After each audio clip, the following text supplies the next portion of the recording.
Mr. Moore, welcome to the show. Good afternoon.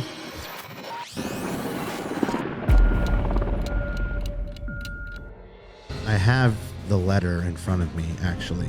Story alone exemplifies Aaron Moore's personal courage. In accord with the fundamental Army value, this NCO faced adversity, fear, and danger and did what he needed to do. When his comrades were in danger, Moore went in to save them. He thought of them, not himself. That's a great role model for all of us. Yeah, that's hard to take in because I wouldn't look at myself like that.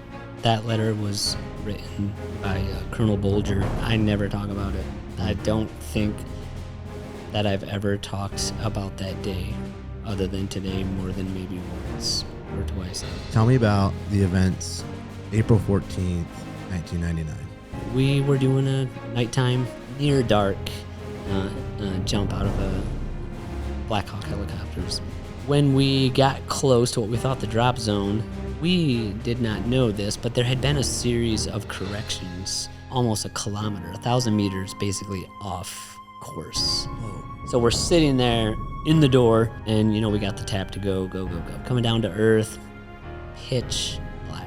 And as I'm coming down, and I can't really tell, but it looks like a large field, at about 200 feet above ground level, what I had thought was a large open field was actually a body of water. It was a lake. Landed right on the edge of the water. My parachute hadn't been hung up in the trees. Feet were dangling probably 5-7 feet above the water. Almost immediately, I hear one of my teammates, he landed in the water. Almost immediately, I heard him yelling for help. It sends a shriek right down your spine as you know what's happening. Your heart just sinks. It's tough. I knew, that I was going in that water. That's what I was meant to do. I needed to try. What was something from military service that really stuck with you? What I was told when I was a private basic training. Always be improving your position. It doesn't matter where you are physically, mentally, emotionally, spiritually. There is an area of your life that can use improvement, and you should look for those areas and constantly be improving your position.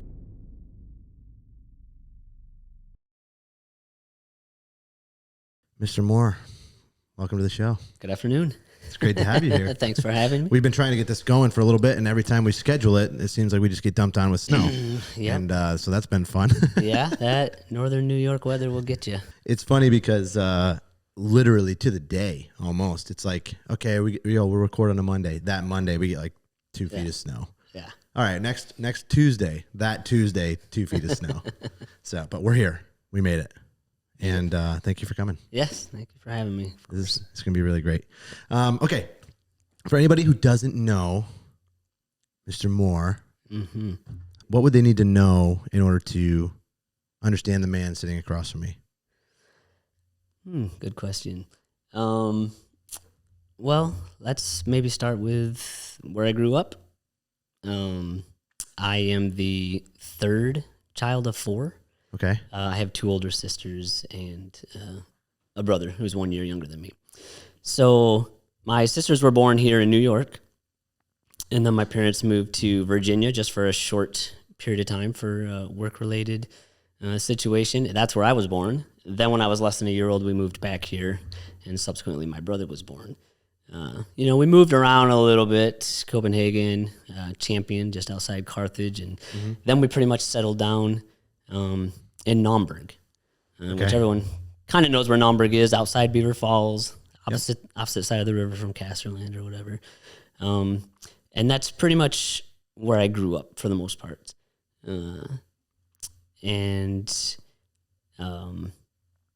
But I was obviously very young. So, what are you concerned with when you're that young? Right. Hey, is there a swing set here? Is there a sandbox and some, some neighborhood kids to play with? What are we getting ourselves into? That's primarily where I grew up. And most of my formative years were working in the woods, with Dad, some camping, around some local areas, picking blackberries on some random roads in Harrisville, or maybe even a picnic up at Lake Bonaparte, or swimming up at Double Eddy in Belfort or something like that.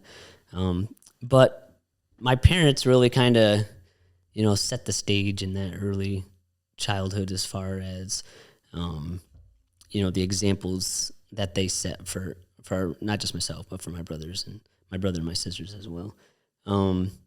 Teaching us respect, kindness, integrity, all that type of stuff, all the way on up through. And then, of course, transition to many years later, and then, several years, served in the military after high school, and then, retired about 5 years ago, and just living here in the local area. Loving life. That's it. When you talked about like growing up years, and you said they set you up for kind of success, and just by instilling a lot of those core key values that translated throughout your life, how important was it to watch them? Did they teach that verbally, or was it more that you just kind of caught what they were doing and kind of saw their example? Which was it? Yeah, it was more of the examples. The examples that they set actually became the expectations. Okay. So that's kind of how, I viewed the household being run at the time. It was a very loving, kind, household, like I said. But there was a healthy dose of strict but fair, going on as well. So, but yeah, the examples primarily were, how they actually taught us, how they wanted us to be, You hear that a lot. I'm hearing that a lot recently, and it's kind of making my own journey through understanding that a little bit more clear, where there's a lot of value to teaching audibly and saying, these are the things you should do, shouldn't do. But there's something so powerful when you can see somebody manifesting those characteristics in daily life that just stick with you. Right. Like there's so much more that's caught and that's so valuable. Yeah. And you attach to it quickly. Yeah. And you have like a visual representation. So I wonder if that's part of it too. Cause when you think of, all these characteristics, you can kind of flash back and say, oh, I saw that in my dad. I saw that in my mom. It makes it a lot easier to think back to those early days, like I said, and just connect with some of the things that you remember seeing, and some of the things you remember hearing too, but a lot of it was the actions. Yeah, absolutely. Yeah. Okay, so then you said you grew up in the area, okay, and loved the outdoors. Yeah. So was your father obviously was a big part of that. You said he would kind of take you out and go do do fun things outside. Was that just part of your character? You wanted to be outside?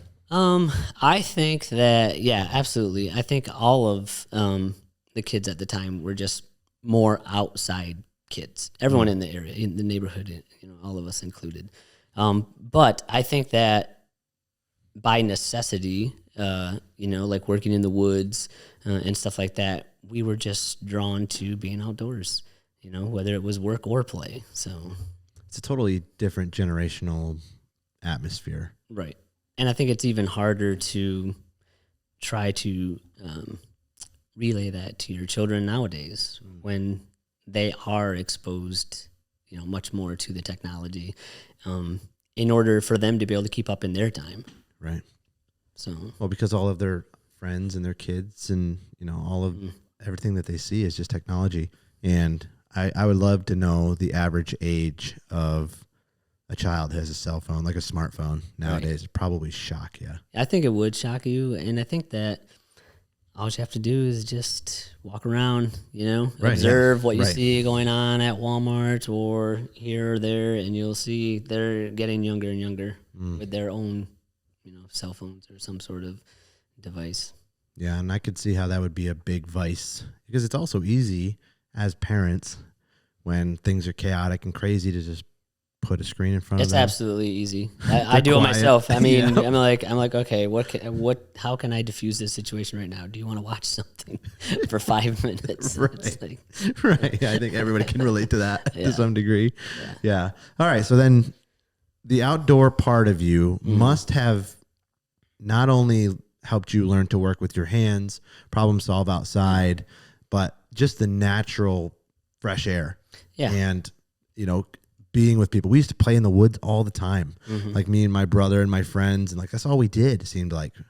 Yeah. And so that must have kind of gotten that camaraderie with you. Did you ever play like cops and robbers or Absolutely. military or? Yes. All the time. Those are like, I mean, when you're, you know, a young kid growing up in Naumburg or wherever, boys especially, it's like, okay, what do you want to do? Let's play cops and robbers. You know, let's play cowboys and Indians. Let's play army guys. Whatever it is, you're running around, you know, everyone trying to, you know, play their role in whatever game it is. But that definitely happened a lot. And you don't think about it at the time, but, you know, did I join the military, you know, and serve for however long because I did those things? I don't know. I'm sure that it played a part in it.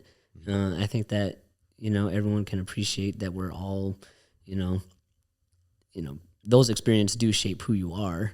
And then I guess it's just how much they shape what you do, right, you know, with them. So, and a lot of times I feel like most of that just brings out the personality, things that let you, you know, you love or that you maybe you're even bent towards. Like you appreciate the teamwork. Right. You appreciate accomplishing an objective. Like you appreciate getting dirty, you know, and stuff like that. Yeah. I mean, when I was entering high school, for example, I was in about the 8th grade and I decided that I was going to start farming.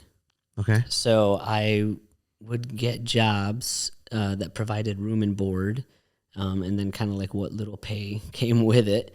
So I moved out, and I ended up working right in Naumburg for some Rogies, Helen and Elton Rogie. We're right there in Naumburg. So I worked for them for a few years. And you immediately, when you're a kid, you get a job like that, there's no one following you around to make sure you're doing what you're supposed to be doing. Like you have to take it on yourself. You know, that you immediately form self-discipline, you know, to get up, to go do your morning chores, to take care of business before you're off to school, you know, come back from school, do the same thing all over again. But you definitely learn a lot at an early age in an environment like that. You know, not just discipline, but like, you know, everything you do with task and action, you know, right, and the results from it. So, and you can see in real time responsibility. You can see in real time, and action. The level of responsibility. I mean, when I think about some of the people I worked for, Merlin and Doris Rogie up in the Belfort area, I worked for them. Gilbert and Esther Lehman, I worked for them in Krogan. They're right outside of Krogan. But when I think about those people that I worked for, I'm just this young kid showing up at their house, and they're trusting me with their animals, with their equipment, you know, with their property, you know, driving tractors, baling hay, you know, milking however many head of cows, whatever. You know, so you learn a lot about trust too, whether you realize it or not at the time. You know, you learn a lot about building trust and how trust is earned. And that definitely plays a part, you know, down the road. So it's part of you know, when you're an adult, you have to learn those things. And if you don't, the longer that you go into adulthood, not understanding those things, the harder life gets. Right. You know, and that's also been a theme recently about how do you kind of let your kids venture out, you know, safely and let them make mistakes even. And, you know, how do you instill responsibility and to be a trustworthy person, you know, because life needs that. Yeah, it's hard. It's hard to be raised the way that I was raised, at least. And then with all of the changes, you know, in the world today, to try to raise my kids the same way that I was raised, or want them to be able to have the opportunity to turn out, not necessarily just the way that I did, but to the best version of themselves. Right. Without the distractions. Yeah. It's totally different. Yeah, that's another thing. We do notice that, like, my generation in particular, like we're having to combat technology and what that's going to mean through our parenting style. and how much you incorporate, how much you don't, how much you give access, how much you take away. And I mean, that's not something that our parents had to deal with, but like, I'm sure at the time there was other things that we don't have to deal with anymore that they were dealing with at the time that are equally as difficult, Yeah, I think that at least what I saw when we were growing up, my parents were kind of in the farming community a little bit, my dad specifically. Mom was primarily the homemaker and, raising the kids or being in charge of us at least. It wasn't until I probably was 3 or 4 when my dad was introduced into, the factory industry. And I feel like that transition really kind of set the tone for, what was possible, because it meant steady employment, steady paycheck, the potential to save for the future. And even like long-term, it meant that you could get retirement out of it. So I think that seeing that transition at that young age and seeing the benefits of it throughout, and there's sacrifices too, of course, but the benefits outweigh the sacrifices in that type of. Was that a hard thing for them to kind of move out of what they knew, out of their comfort zone, farming, to then, this is a little bit different, more structure, you're kind of answering to somebody? Yeah, I think that I don't think it was hard for them to make that transition. I think that it was much wanted. I think because we had lived in New York and my dad had done some farming stuff. We had moved to Virginia and we had dabbled in some farming down there. We moved back and he was helping out on a couple of farms. I think that having the possibility of working in one place and having this like I said, the steady paycheck and whatever, I think that looked very promising for them and was much wanted. Yeah. And even as us kids got older, then mom also took employment at Climax, and eventually with Kraft or whatever.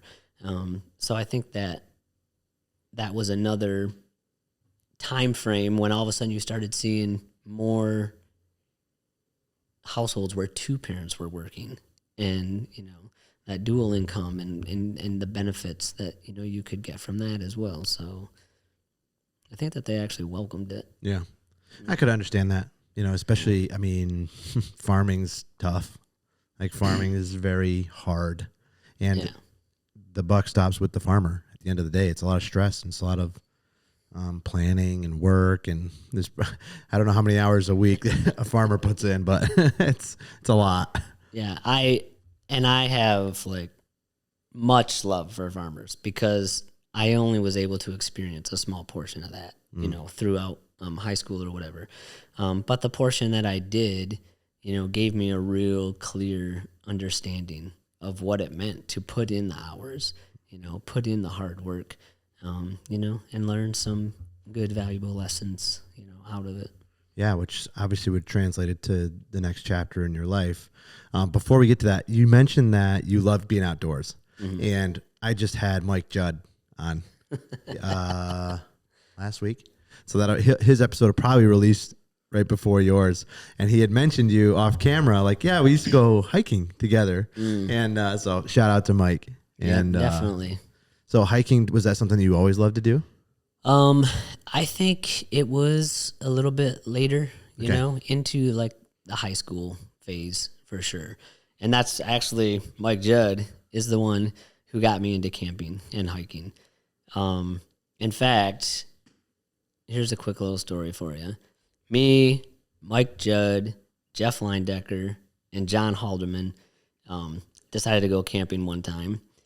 And we went to Crystal Lake, which is right up on the number 4 road. And, 3 or 4 miles from Mike's house or whatever, which is pretty much where we started. And we get set up. There was a little beach there. We were going to swim, start a little fire. Well, one of the nearby residents barged on in, put out the fire, and was like, hey, you guys can't stay here. Get out. Basically booted us out. And we were like, okay, what are we going to do? Somehow, someone came up with the idea, well, let's go to Beaver Camp. So here we are, I don't know, 9th, 10th graders, whatever, walking all the way to Beaver camp, whatever it was, another 8+ miles probably. You know, heavy backpacks, barely any water. Rucking. You know, just Yep. rucking. You know, right up the number 4 road. Like 8 miles as Yeah. you know, sophomores or whatever in high school. Yeah, like not really even knowing what we got ourselves into. You know, so you take a little bit of angst, if you will. You know, some disappointment. And then you turn it into, you know, a little bit of stubbornness, but then you come out on top and you actually did something that was, you know, worthwhile. And it was hard. It wasn't easy for sure. I mean, it was just walking, but like I said, you know, with the weather, you know, and everything. Yeah. A little strenuous. Yeah, I getting up bet. there. If you think like 8 miles, like get on a treadmill and walk for 8 miles, like no way. So when did you start to get the idea in your mind that, you know, maybe the military is something for me? Yeah. It was pretty much right on the tail end of, you know, graduating. I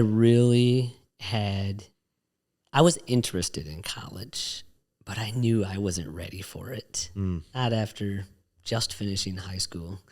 And I knew by that point also that I did not want to farm for, you know, much longer, if at all. So I pretty much that summer after graduating, I was kind of just surviving off of what I had made, you know, and I was just weighing my options.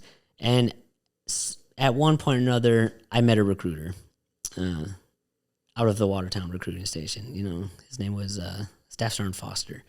And, you know, he took me out to lunch. You know, it's all flashy, and he drives this car like it was a sports car, you know, and it's just like, yeah, you should join the Army, you know, this and that, steady pay, you know, coming back to steady pay. Yeah. There's benefits, there's medical benefits, you know, a chance for some adventure and some travel. And pretty much after a few meetings, you know, by Christmas that same year, I had pretty much decided that I was going to join, and I announced it actually at a big family Christmas. Someone was like, what college are you going to? I'm like, I am not going to college. I'm going to join the Army. What was that reaction? I think some people were surprised. But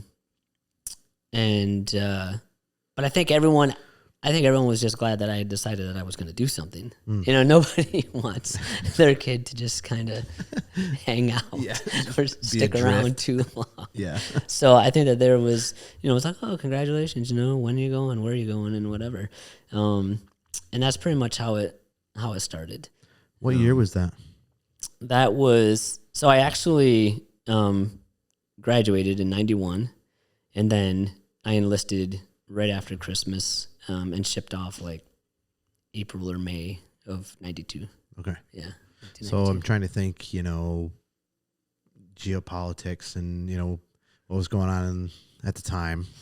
Not a lot. There was not a lot going on at the time. After a year or so of being in the service, there was, you know, there was an episode in Haiti that was happening.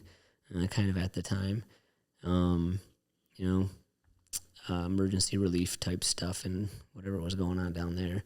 But really not a whole lot. In our own country, let's see, okay, in basic training, you get a battle buddy. You're supposed to learn from each other, you know, keep each other straight, make sure you're doing the right things and all that type of stuff. My battle buddy's name was Gonzalez, and he was from Los Angeles. We got along great, you know. We were different, but we got along great. Learned a lot about each other those first few weeks. But right after about a month or so into our training, he just didn't show up one day. And, you know, what ended up happening was he was removed. And I think he actually quit, but he was removed and he went back home because this is when, in 1992, the LA riots happened. And he went back home to rejoin his gang or whatever. So that was also happening, you know, in our own country. We had some things going on, some strife. Yep. That Haiti, was that the earthquake? Yeah. Okay. Mm-hmm. That was devastating. And that was the whole We Are the World thing that around that time. When you're in before I backtrack a little bit, when you're in active duty, you must keep pretty close tabs on what's happening in the world. Yeah, you do. And I mean, when you're younger in the military, you're just like, what do we got to do today? And when are we getting off work? But as you advance, you really are attending more meetings and paying attention to what's going on, not just locally, but globally, staying in touch with all the happenings. When you first signed up, was the idea like, this is going to be my career? Or was your idea like to start out with a tour or 2 tours or? Yeah, that's a good question. When I first signed up, my goal was get in and get out.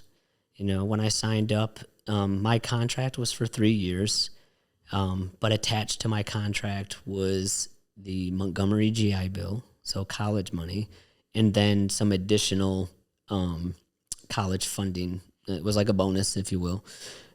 So I was gonna just get in, serve 3 years, and then I was gonna go ahead and exit, and then possibly maybe I'd be ready to attend college then.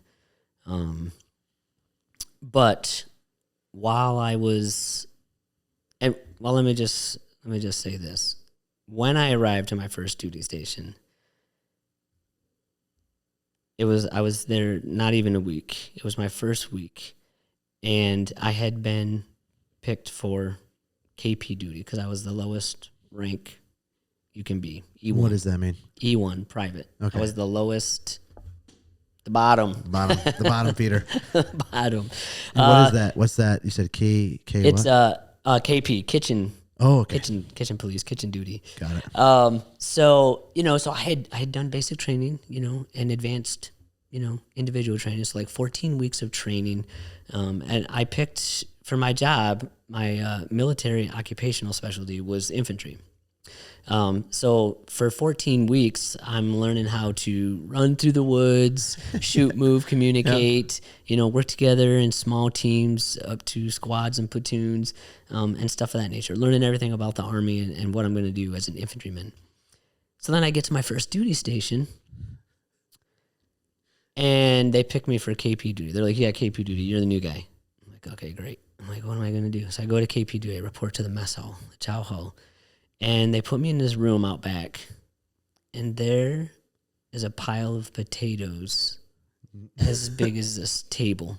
Okay. Enough to feed the whole battalion. And they're like, new guy, peel the potatoes. So I'm sitting there on this 5-gallon bucket flipped upside down. That's my stool. And I'm just sitting there peeling potatoes all day long. And a lot goes through your mind when you're peeling potatoes all day long. Like, what did I sign up for? What did I get myself into? Is this what I thought the Army life was going to be like? Yeah. But I don't know if it was right after that moment or close to it, but I knew, hey, I'm at the bottom and, there's no place to go but up. So what can you do? You just got to start working. I feel like I've seen that depicted before in movies. I'm telling you. Right? Like, it are really there military happens. movies where they like just send you into peel potatoes for however many hours a day after you've been training, like combat training, right? Right. So you're thinking like, my body's a weapon now. I know what I'm doing. I'm gonna start serving the way I think it looks, and then and next thing you're you know, in the back of a room you're with peeling potatoes. So they can, there's a way that you can be humbled. Right. I wonder Many if some times. of it's by design. I'm sure it is. Yeah. I mean, it absolutely is. It's something about like realizing that even the smallest tasks are important. Yeah. And that's a military concept for sure. Attention to detail, making sure that you're doing whatever you're told to the best of your abilities. Right. So if it means cleaning latrines, if it means peeling potatoes, yeah, do it well. I think that as far as the profession goes, I mean, it truly does show you that, everyone starts at the same ground level, the bottom.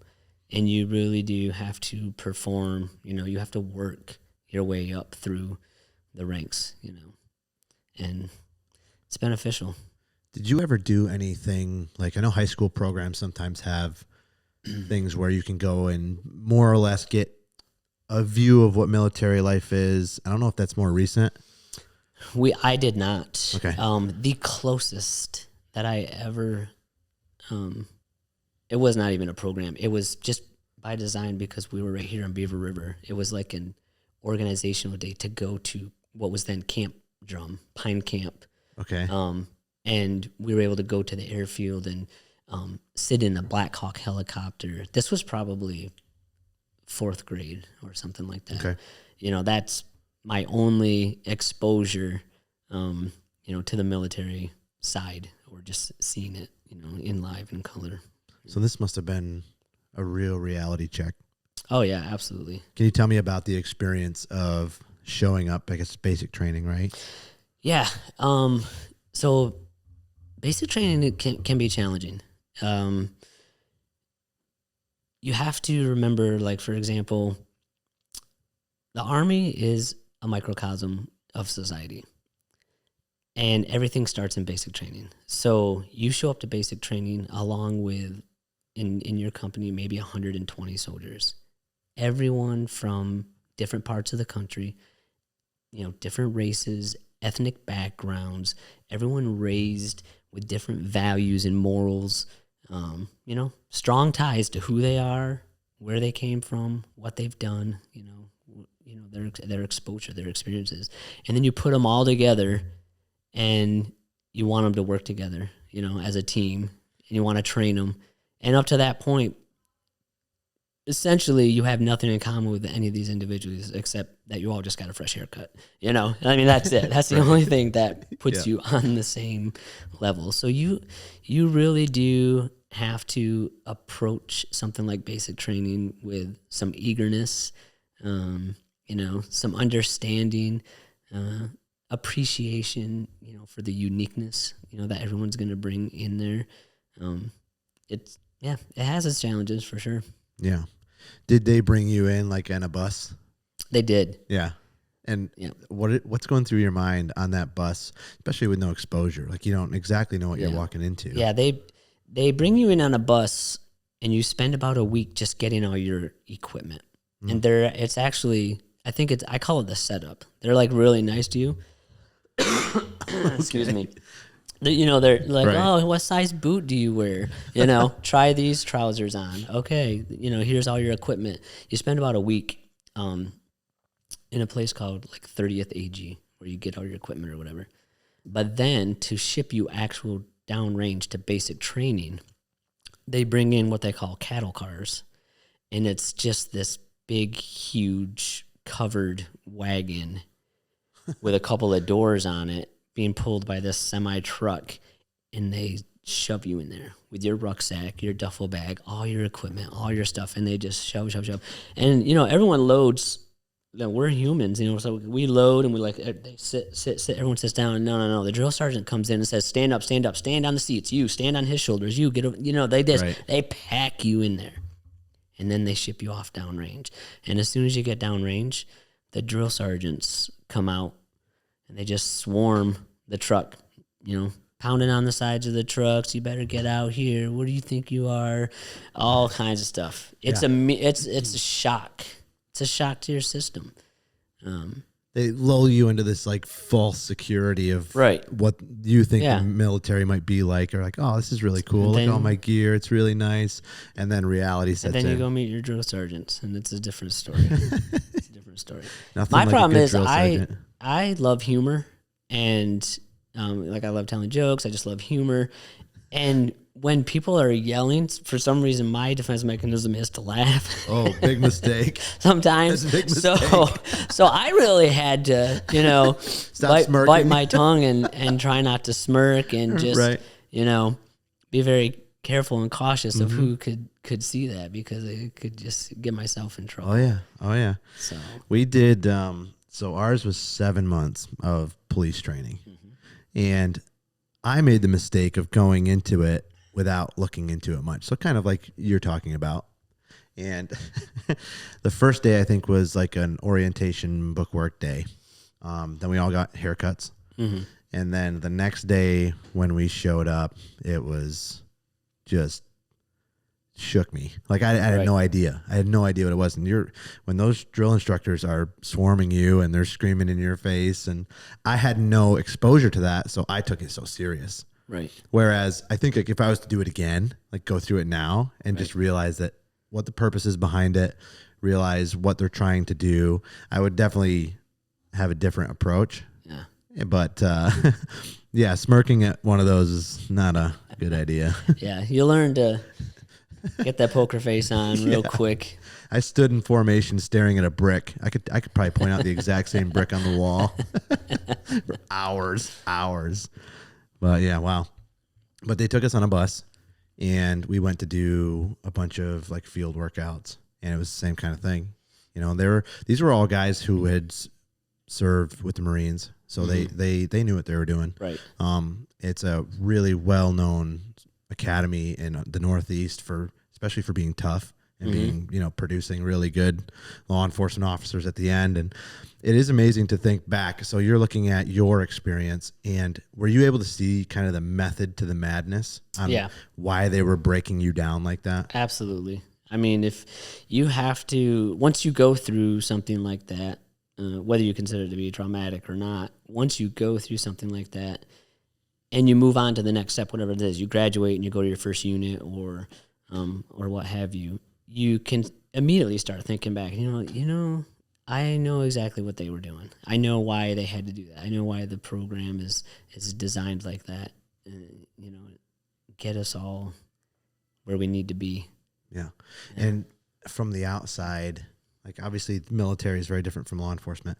From the outside, when people look at law enforcement academies being treated that way, like the recruits being treated like that, they see it as so negative. Right. Like they're training these guys to be, harsh and rigid, and it's just so opposite of that. It's understanding the nature of what the objective is in our job, to then be able to handle yourself in really high stress situations while still maintaining your composure, your attention to detail, and your ability to problem solve and think clearly in high stress. That's the entire point. Yeah. And if you're not in it and you're just looking from the outside, you miss that. Yeah. And the only way to get that is by going about it that way. Yep. Even explaining it doesn't quite do it justice. Right. But I can tell you many times on patrol, different interactions, different calls, where I could feel my training kick in automatically. It wasn't something I had thought about. It was something that was instilled in me early on. And you have to be, when you're being called, especially in law enforcement, to be a peacemaker or a peacekeeper in a situation that's completely out of control. You don't understand variables moving all over the place, and just this pendulum or this spectrum of different outcomes, and like everything's different, and you have to be the one that comes into the middle and says, I'm going to fix this, or I'm going to maintain order, or I'm going to investigate who is at fault for something. It's a tough job. You can't do that if you're just in a classroom learning law and learning, all of these book things. Like you have to understand how to deal with stress. Yeah. And that's a big part of the academy. Yeah. And I'm sure, especially it is a huge part of the Army as well. I mean, it's hands-on, it's in your face. It's as real as they can get it. So that when it is real, you're prepared. Yeah. That training kicks in, like you said. Well, how else are you supposed to do it? I just don't know. The push was, especially not in law enforcement, for military is different, but it was just like, it should be more like a college course. And it's like, no, because I've seen people who don't know how to operate under stress very well and how that translates to the field. And people get hurt. Yeah. You can learn a lot in the classroom. You can learn a lot from reading books, but when you get out there in situations, and you have to apply, you have to actually go in and practically apply what you've learned. It's a big difference. It's a big difference. Yeah. So, and you're in basic training. How long is that? It's about 14 weeks. 14 weeks. Okay. Yeah. And you had already been specialized to be infantry at that point. Right. Okay. Yep. And that was your decision, or that was Yeah, assigned that to was you? my decision. So when I enlisted, you really don't get a lot of options, but I was very fortunate to be able to choose my job that I wanted, which, by the way, I knew nothing about it. I chose it because Sergeant Foster, there was a picture on the wall of a guy rappelling over a rock cliff with a rucksack on, and he had his weapon strapped to the top of his pack. And I was like, what does that guy do? He's like, oh, well, that guy's in the infantry, he's an infantryman. I was like, well, I would like to do that. That's how I picked my job. It was so random. A poster on the wall. Well, you were a high schooler at the time, right? So what? Yeah, exactly. Just coming out of high school. So what did I know other than what I'd seen in movies, which Right. But so I was able to pick my job, which I was really thankful for. And, I was able to pick my first duty station. And I mean, I'd lived in New York essentially my whole life. Born in Virginia, but lived in New York essentially my whole life. So when it came down to picking my duty station, I picked Hawaii. I wanted to go someplace nice, Right. someplace Warm. far away from New York. And I was Okay. like, what are the options? And it was like, oh, da-da-da. And that's how I decided, to go and be stationed with the 25th, out of Hawaii. I loved it. I mean, I cannot underwrite the importance of those decisions, no matter how random they happened, the job and or the position, based on the outcome. Cannot underwrite that. It's incredible. When you were, so was it in Hawaii then when you were in the back of the kitchen? Yes. Okay. Yep. So here you are flying to Hawaii, Mm-hmm. thinking this is my first station. I'm in Hawaii. Mm-hmm. I'm an infantryman. Mm-hmm. I probably think that's not what you were expecting. It definitely was not what I was expecting. Okay. But it was eye-opening. Yeah. Like I said. Humbling. Yep. I was humbled right away. And then I immediately, I think, just decided within myself, like I was determined that I did not want to peel potatoes very long. Right. I wanted to actually do Army stuff. Yeah. And the only way to do Army stuff, is to, try to do your best, be the best you can be, volunteer, get selected to attend certain courses and things. I mean, I had a very, very, very good first 3 years in the service, and I really do think that set the tone for my career. I was very fortunate. My very first squad leader, when I arrived on site, Staff Sergeant Lima was his name, Thomas Lima. He's exactly what you wanted for your first leader. He Ranger tab. He's very intelligent. He knew exactly what was going to happen, when it was going to happen. He was a good planner. He knew how to get the best out of his men. He knew how to build a team. He was tactically and technically proficient. He just had all the answers. He worked with us at work. He would host events at his house with his family. Like, he was all about, the team. And, I learned so much from that guy. I mean, and I was impressionable at the time, brand new in the Army. But I learned so much from that guy.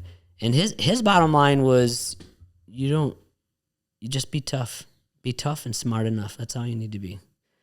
And so that kind of stuck with me, throughout. I mean, we hit it off from the get-go because he was a hunter. Okay. And I was a hunter. And he introduced me to pig hunting in Hawaii. It was phenomenal. Yeah. So that's a side story. But Sounds like a cool side story. Oh, gosh, it was amazing. So I got along great with him, his family, and then, of course, everyone else on the team. But, yeah, he was a huge influence in prompting me to want to be like him, essentially. Right. My first mentor, essentially, Yeah. without a doubt.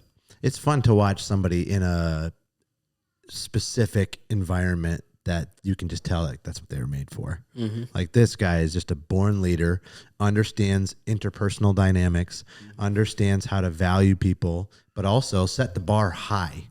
So he was not only just telling you what to do, it was modeling that behavior and walking out what a leader should look like. Those seem like the guys that you will run into fire for. Yeah. You know? Yeah. He definitely, he was such a great leader. He did not force his men to follow him. He made them want to follow him. You know, he just, by who he was and how he was. It was very interesting dynamic to be part of, honestly, especially for my first duty station. Right. Yeah. That's not always the case. Right. Know? Yeah, right. Some people don't get that lucky. Man. So. I've had, my senior drill instructor was, he's still there actually, but he was one of the most disciplined people I think I've ever seen in my life. And also modeled the things in law enforcement that would make you great. Yeah. So doing things the right way, he was firm and fair. He wasn't demeaning, but he had a very high standard, and you knew that. And that was communicated not through words. Yeah. It was communicated through how he walked out the job. Yeah. And he was in the Marines for a long time, and before he even got into law enforcement. And then he was in law enforcement for about 40-something years, I don't know. And watching him from the day that I met him the first day of the academy to when I had eventually left the profession in 21 didn't change at all. Right. Zero change. Same guy. And something really inspiring about that. You know, somebody who wakes up and takes what they're doing super serious. Yeah. But at the same time, was like personable and would say hello to you and would talk to you and cared. And yeah, it's a good model for leadership in any area of life. Absolutely. Yeah. So this was, what was his name? Lima. Thomas Lima. So then after that 3 years, you saw him, wanted to model your leadership style after him. Yeah, absolutely. I mean, during that 3 years, he's the one who really inspired me to want to go to Ranger School. I didn't even know what Ranger School was before then. I had no idea what it was. I certainly didn't have the inclination to want to go to Ranger School. But when you're a young private like that, they send you to like beginner courses like combat lifesaver, learn how to take care of your buddies and, stuff like that. And then, let's send this person to the machine gunners course let them learn how to fire the rockets, send them to the Dragon Gunners qualification course. And then they just keep working. And as you progress, your name eventually, your position eventually, gains attention as well. And it's like, well, let's try them out at something harder, Yeah.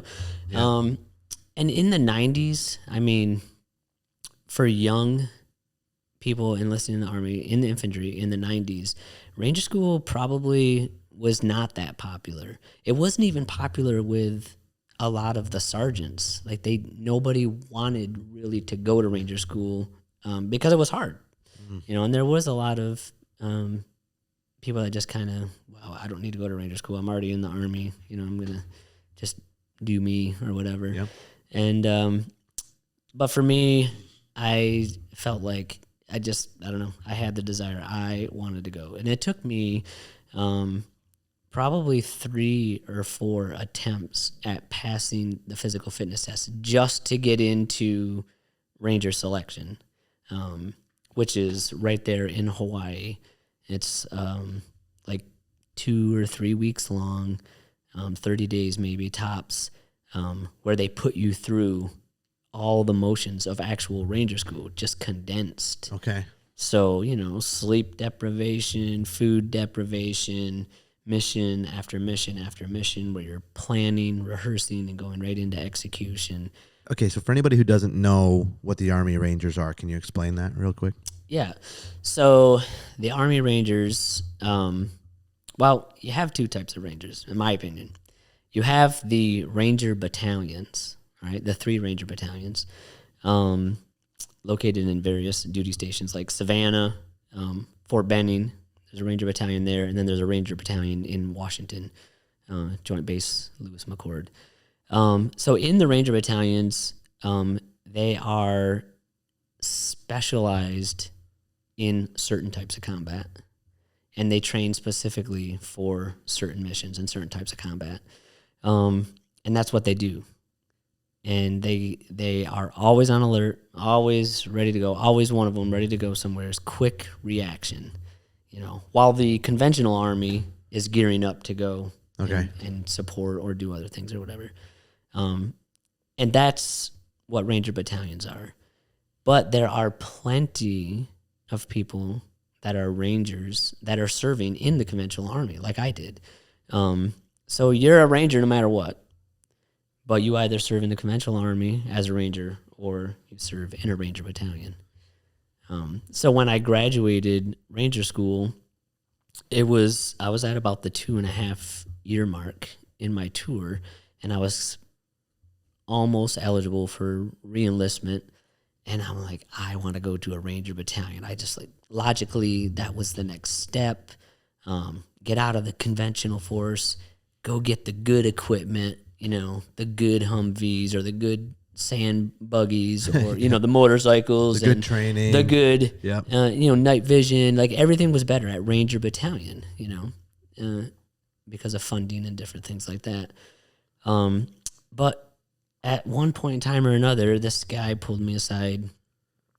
His name was Staff Sergeant Norton, and he was a well-respected NCO in our company.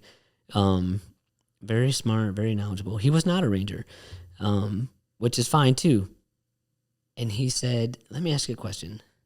Why do you want to go to Ranger Battalion? Why do you want to go someplace where everyone already has what you have, or that's the only thing that they want to do is go to Ranger school? Why do you want to go there? Why don't you stay in the conventional army and go someplace where Rangers are needed and they don't have a lot, and then you can make a big difference? And I was like, okay, that's like a punch in the gut, man. So I, Right. So I thought on it for a bit. I thought on it for quite some time, and I was like, after what I had done in my first 3 years, I was like, yeah, that does kind of make sense. Maybe I should not be selfish and just take what I have and go do what I want, but maybe I should go someplace else and maybe make a difference, someplace else. When you break down the stats, for example, Ranger school is hard enough. 50% right off the back will quit or fail because just failure to prep, not meet physical standards or navigation standards or whatever. You got a few people in there that get injured or recycled. So Ranger school has about a 30 to 40% graduation rate. So big Army, is somewhere between 450, 470,000 soldiers. At any given time, only about 10,000 are Ranger qualified soldiers. Wow. It's 2%.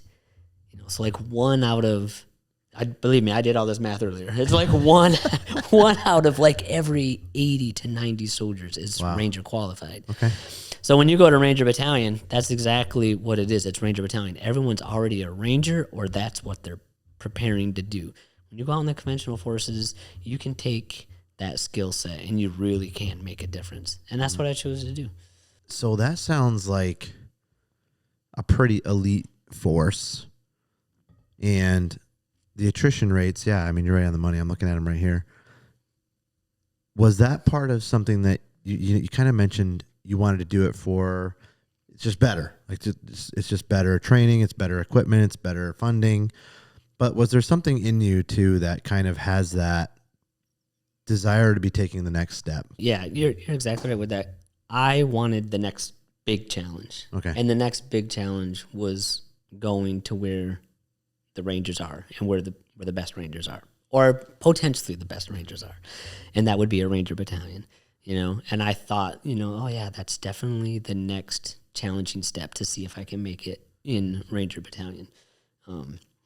But we'll never know now, but I feel like the decision was really good. I mean, personally, I was very satisfied with the decision, and professionally, my career did just fine with that decision. I was very pleased, so I have no regrets. The best way to put this, as far as how hard it is, Ranger School is hard. It is difficult, but in my opinion, the hardest thing is the after. Like when you graduate and you go back to your unit, you go back and face the conventional Army, the expectation of what you're supposed to do, how you're supposed to act, what you can do, it's big. There's a lot of pressure to perform after attending a school like that. Goes unsaid. That makes sense. I would assume that when you go to specialized training in any kind of field and then you come back to where you were working before, everybody now sees you different. They do. They expect much more out of you. They absolutely do. Any course that you go to receive any type of training, certification, qualification, the expectation is you are now the SME, the subject matter expert. You are the person that they need to go to if they need this done, that done, or what have you. Was that hard to navigate? It can be. Like I said, it's really just the pressure, to perform. But I think that handling that pressure is just a matter of repetition. I was very young at the time. In fact, when I went to the Ranger assessment and selection course there in Hawaii, I was a private first class. So I had moved up in a year and a half, like 2 ranks, But let me just throw this out there. Being promoted from private E1 to E2 to E3 is basically a guarantee. You just got to keep your nose clean, and on paper, you're going to get promoted, right? And I'm not underselling it. It is important. It's progression, but it is very easy to make private first class. But when I graduated the selection, my unit had to promote me to specialist in order to attend Ranger School. It was a requirement to be a specialist or higher in order to attend. And there's a lot of pressure right there too, right from the get-go. Saying, we are now going to promote you ahead of your peers and ahead of your time in service, time in current grade timelines, so you can go off and attend this school. Oh, by the way, failure is not an option, okay?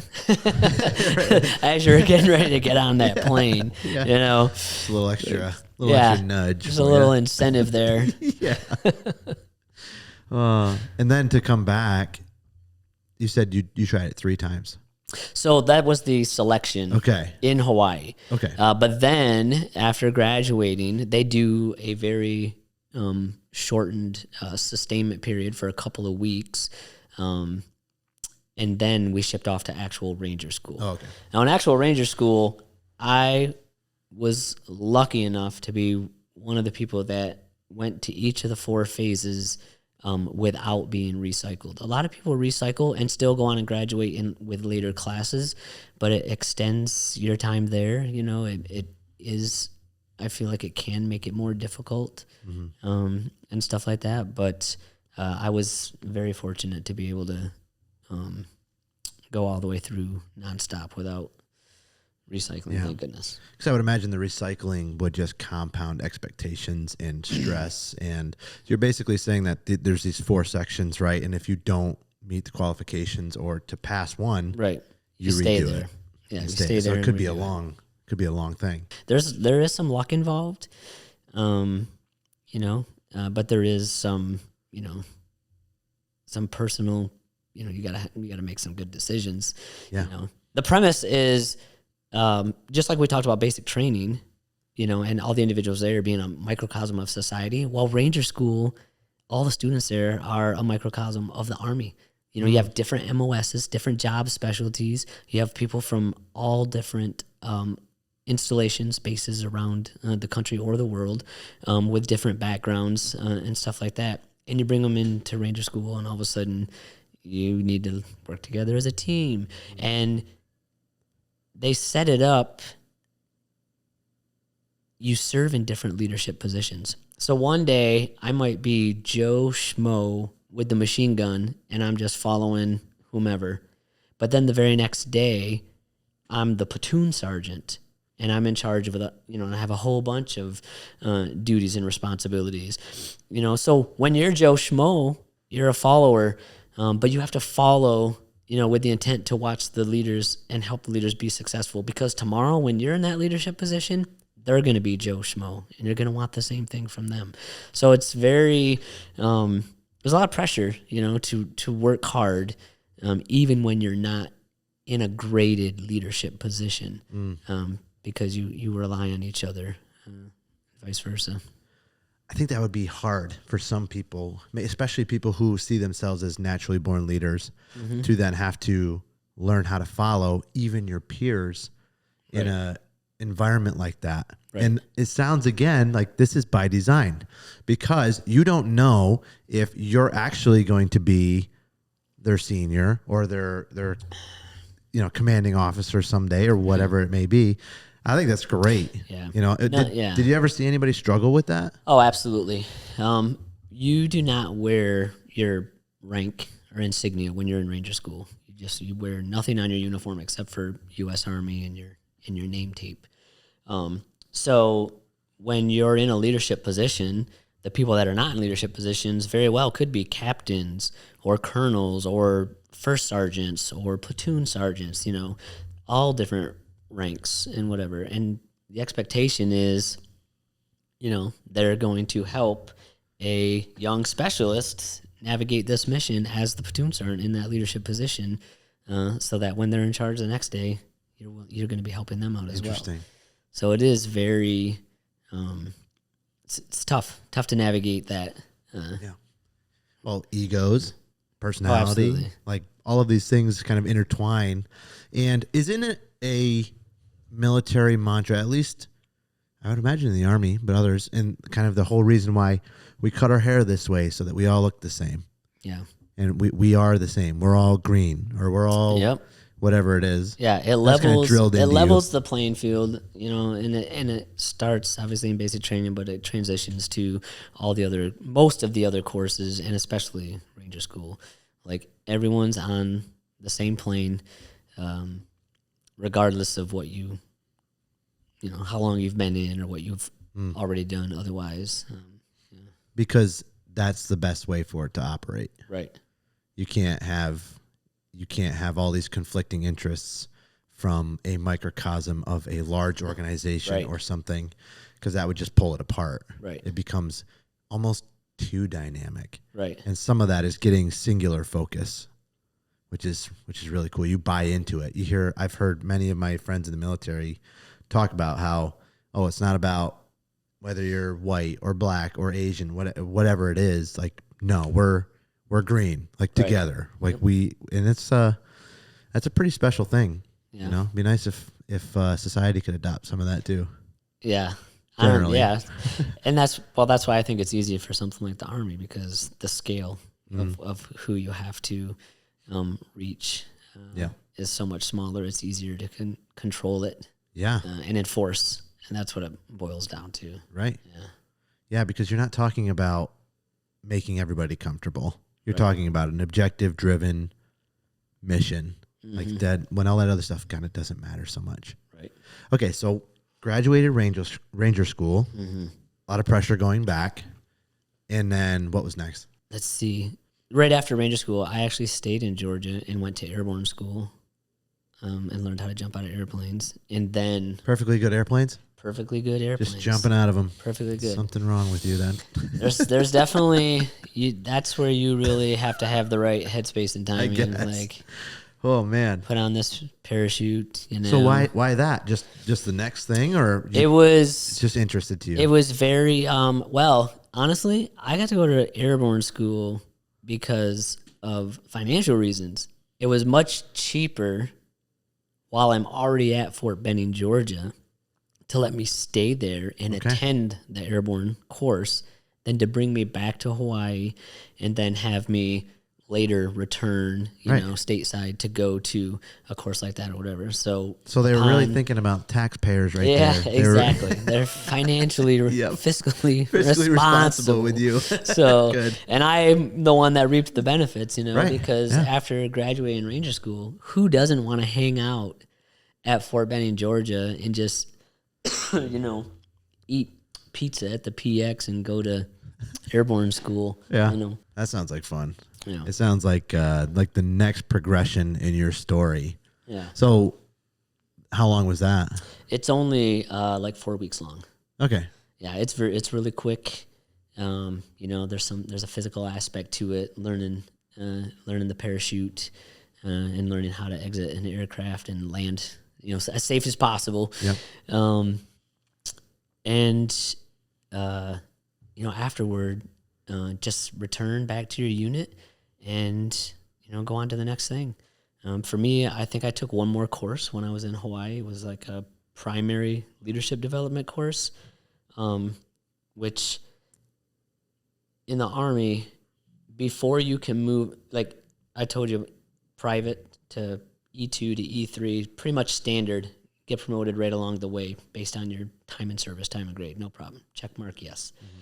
But from specialist, the next leap is to become a non-commissioned officer, to become a sergeant. And once you're a sergeant, then you want to be a staff sergeant, then you want to be a sergeant first class. Well, each of those comes with schooling ahead of time. And primary leadership development course is where you went when you were a young specialist or a very newly promoted sergeant. In order to remain a sergeant, you had to complete this course. Okay. It's only about 30 days long, but they really start focusing on changing your mindset from me to we, and just, in every manner of leadership. And that's what the course is designed for, to prepare you for the next leadership position that you're going to find yourself in. Did watching you said your squadron? My squad leader? Did that make that process easier? I think so.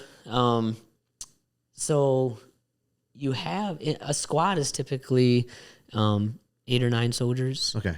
So you're pretty close relationship. Yeah, then. pretty close relationship. And within a squad, you have the squad leader, and then you have an alpha team and a Bravo team. So each team obviously having about 4 or so soldiers in it. And the team leaders were often sergeants. That's where you are, like, the first time when you're actually placed in charge of troops. And so your span of control, if you look at the way that the Army is designed, when you're young like that, your span of control is no more than like 2 to 3 people, it's manageable. But as you move up in rank, so like once you become the squad leader, you have 8 or 9 people in your squad, but you have 2 team leaders that you control. Those 2 team leaders control the 2 or 3 underneath them, and so on and so forth. So it continuously builds, but you have a network of sub-leadership that is there to support, whatever the next hire is. It's interesting to see how, like, a good leader can just generate leadership qualities in who's underneath them. And that's kind of what you want, whether it's in a business setting or in your home or whatever. You don't want to be an authoritarian in your realm of influence. You want to raise people up so that as a unit, now we can reach new heights together. Yeah. And I think that seems like exactly what happened. Yeah, that's exactly what happened. When you're that type of leader, if you try the authoritarian style leadership, I'm right, always obey me. Yeah, right. Exactly. You're going to meet with a lot of resistance. Yeah. You're going to meet with a lot of resistance. In fact, you're probably going to meet with resistance almost always right off the bat. Now, through sheer force and knowing that you're, in charge, you can get compliance out of resistance, right? You can make them do it. But what you're looking for is the type of leader that gets commitment, that's the type of leader that you're looking for. And that's the easiest way to explain it. Forget about trying to boss people around. You're just going to be met with that resistance and at best some compliance. But if you can find a way, like I said, to get your men to want to work for you and not make them work for you, that's where you get commitment. And once people buy in, and it doesn't matter if you're in the Army or you're in a business somewhere, some other sort of industry, wherever your coworkers are, commitment is where you want to be. That's the dynamic. Yep.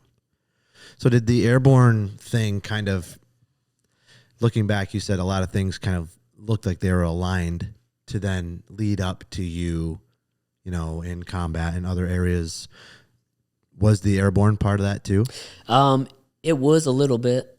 After a few years at Fort Drum, I had volunteered to go to Korea. And when I arrived over there, I was stationed up in the northern part of southern Korea, and there was a unit there called the Long Range Surveillance Detachment, LRSD. I'd never even heard of it before, even with being in the Army 6 years then or whatever. Didn't even really know what it was. And the first sergeant had come over to interview me for a position in the unit when I was at the replacement company.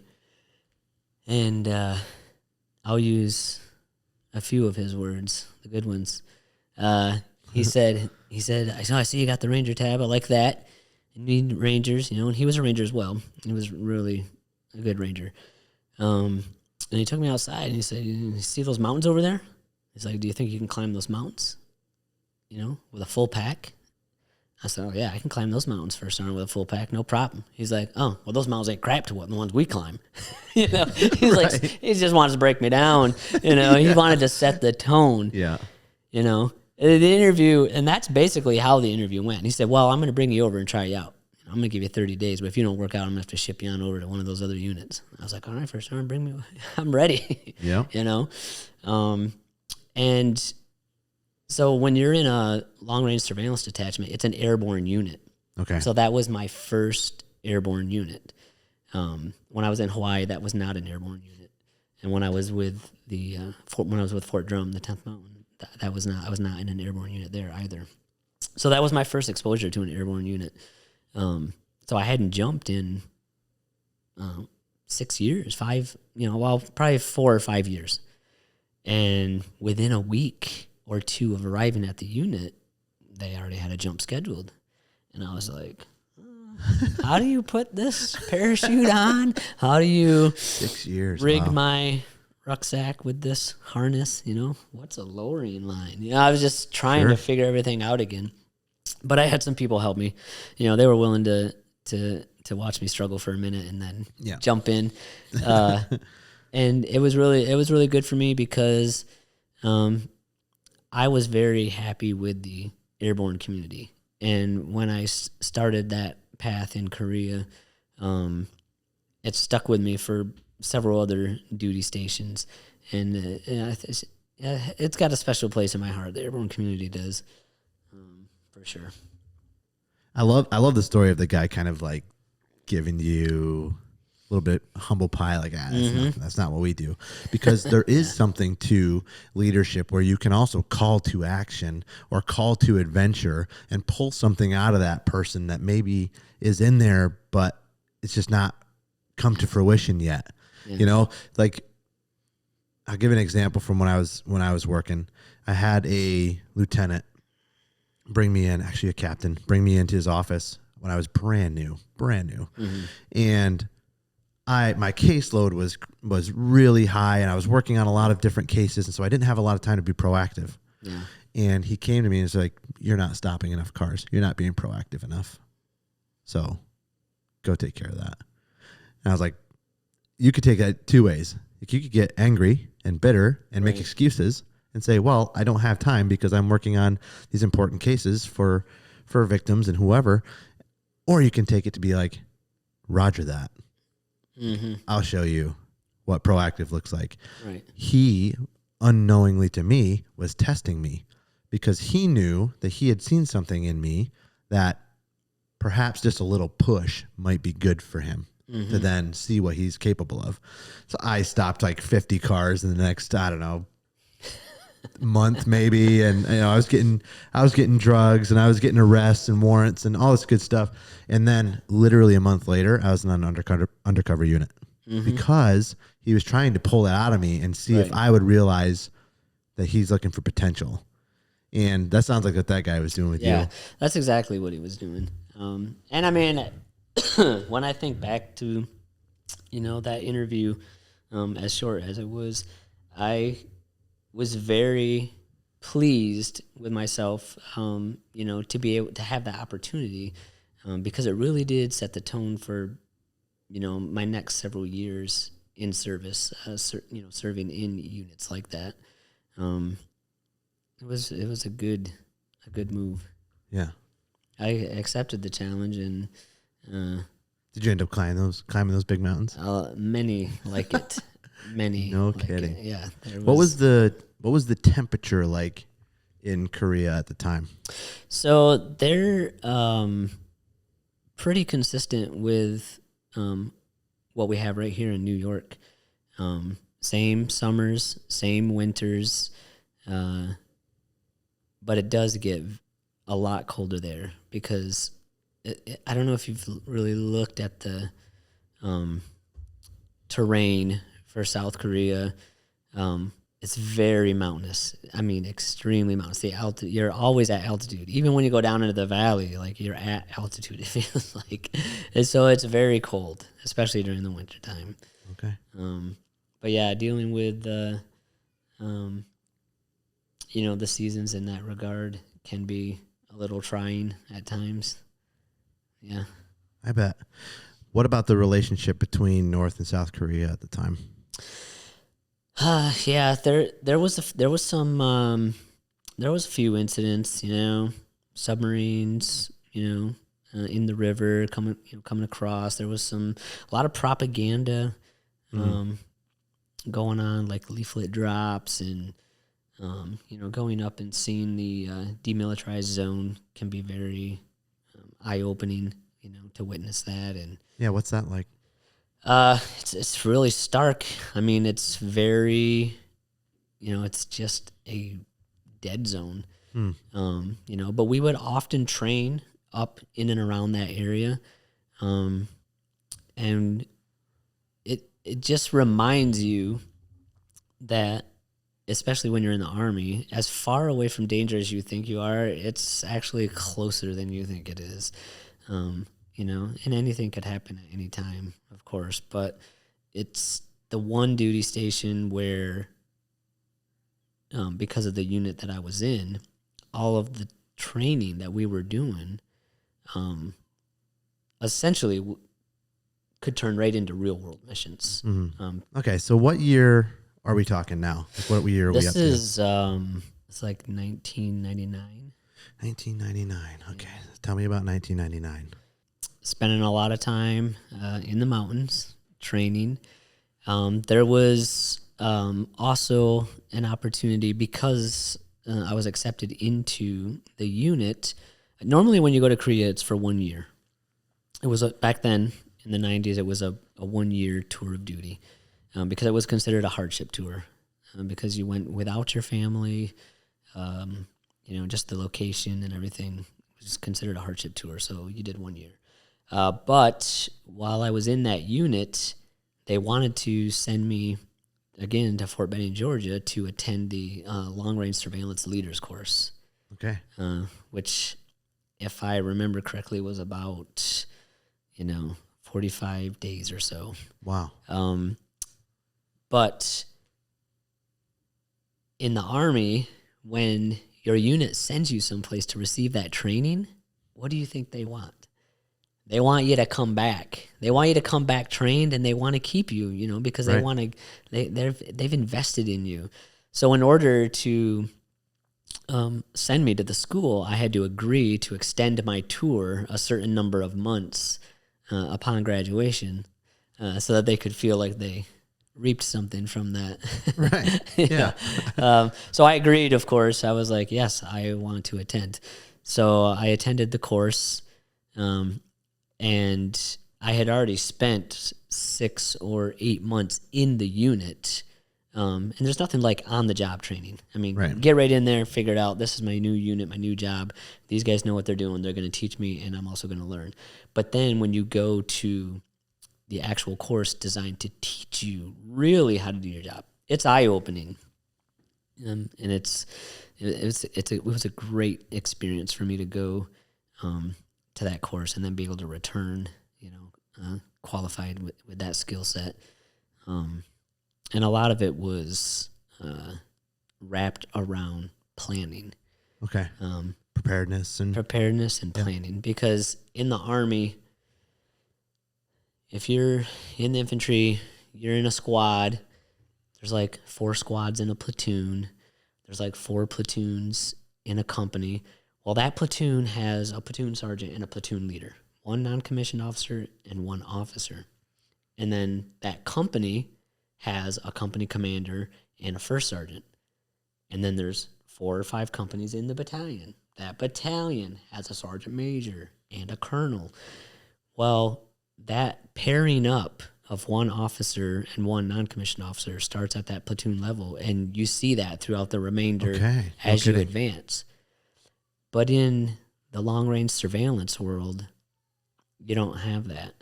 You work in a 6-man team, and as the team leader, as the sergeant, I'm the on-the-ground commander.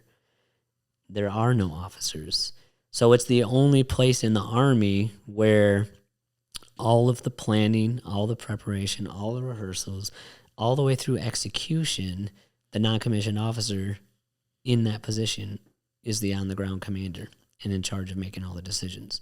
And I was immediately drawn to that. Yep. Because it was, I don't know any better way to say it. It's like upper level, upper echelon, management, but at one of the lowest levels. And that's the only place that you find that in the Army. Huh. It's actually really unique. Yeah. And I was drawn to that. That's a lot of responsibility. It is. And did that weigh heavy on you? It does. And like I said, you cannot undersell the importance of, the training and the discipline to run a team like that, knowing that the success or failure is on your shoulders, no matter what you're doing. So it's a lot of responsibility, but I welcomed it, and I felt like, my training up to that point had prepared me for it mentally. I was prepared for it physically. I was in shape and could handle the business. Emotionally, I'm in a good space. Spiritually, I'm in a good space. I mean, you tie all those things together, like you were saying, you can push further than you think you can. You can do things that you weren't maybe necessarily aware of, or maybe you wouldn't have tried. So how long were you a team leader for? Just about a year and 4 months when I was in Korea. Then I returned stateside, and I came back to Fort Drum, and I tried out and went to the long-range surveillance detachment there. Okay.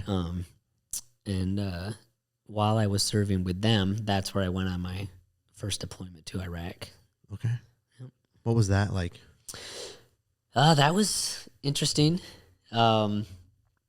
So it all started with we were training out in some ranges out at Fort Drum, and all of a sudden in the middle of the training, this truck shows up and says, "Hey, I need your team to get on the truck. We gotta take you guys back and give you a briefing." It's like, okay, what the heck's going on here? Everyone kind of was like, "This is perfect because I'm cold." There's 3 feet of snow out there, doing some long range reconnaissance stuff. And we're like, all right, let's go back. Pretty out of the ordinary, though, to be pulled back to a briefing like that. It is absolutely out of the ordinary to be pulled back from training. So we were brought in to basically a situation room, a briefing room, and our commander told us, my team, he said, I'm choosing to send you guys to Iraq. I'm going to send you to Fort Bragg, and you're going to meet up with the 18th Airborne Corps LURS unit, a core asset, because they only have about 12 teams, and they want to deploy with 2 more teams, and I'm picking you guys. So we were selected out of, the teams in our unit to go, and I took that as a huge, I was very excited, and it was just like, wow, like this is really happening. Yeah. Things are paying off because, a decade essentially of training, a decade of practicing, rehearsing, going to schools, attending courses. And now all of a sudden our team is being selected, to deploy and go into combat. It was very exciting, to be on the receiving end of that information. Validating for all the hard work too, and the preparation for, like you said, a decade. Yeah, prepared you for this moment. Absolutely. And I had a really good team.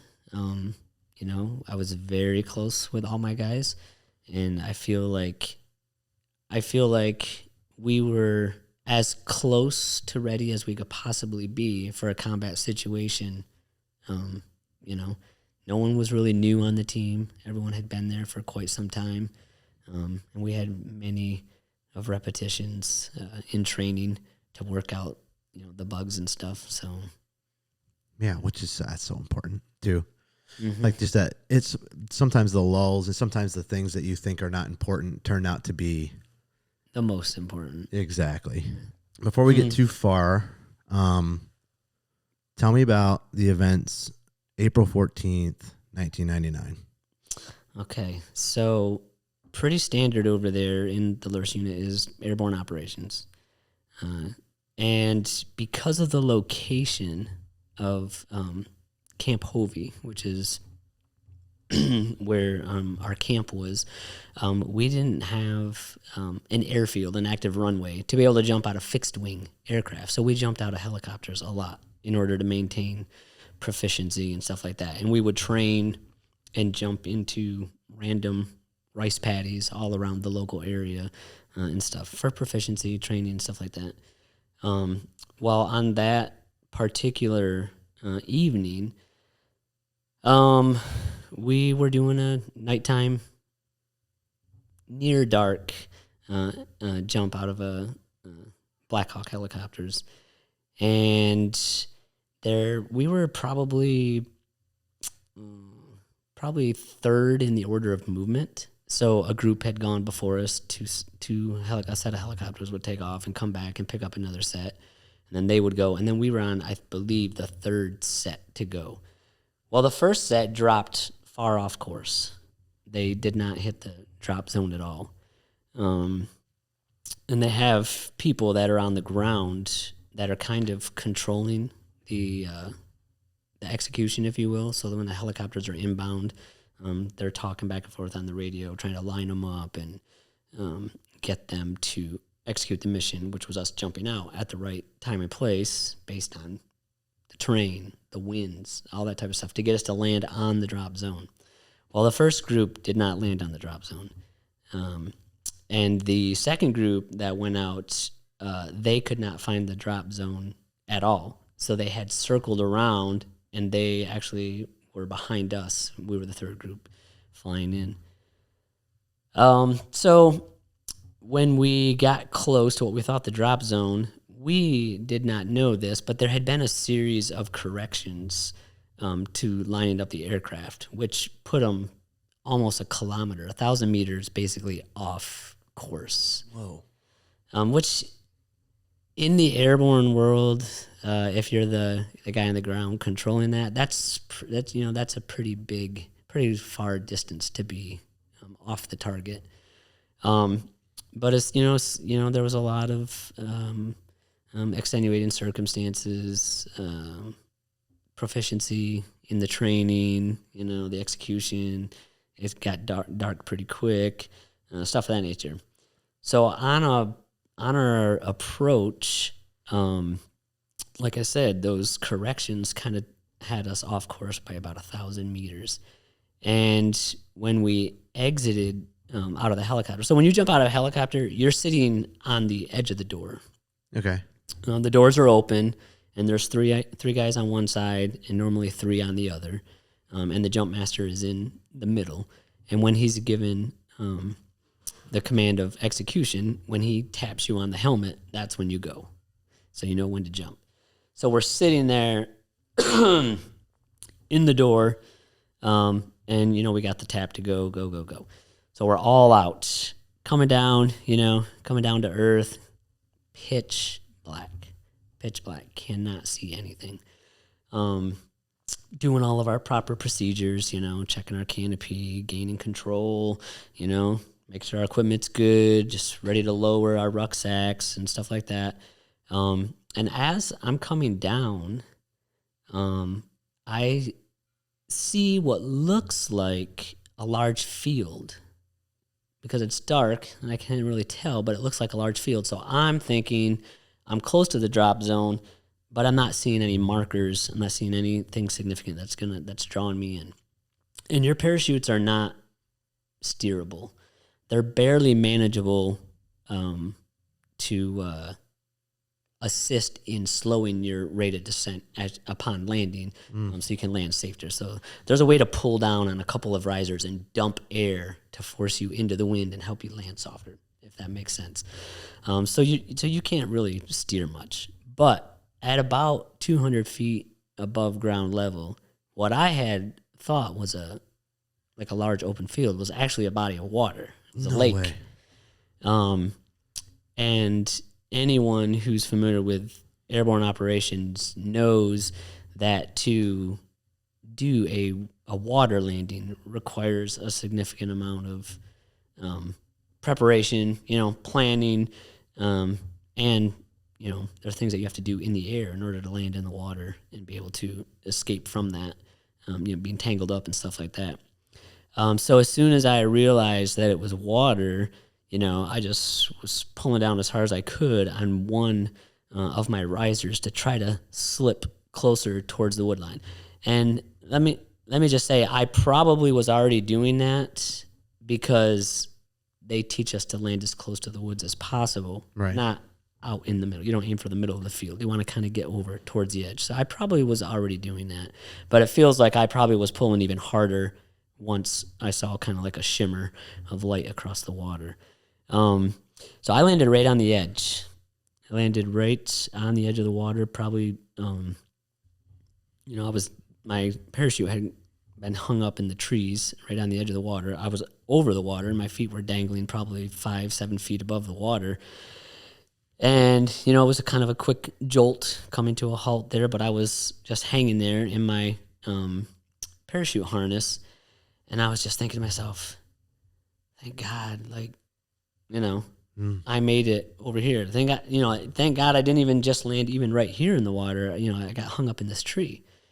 And almost immediately, upon, me stopping right there and hanging there in that tree, I hear one of my teammates, my buddy,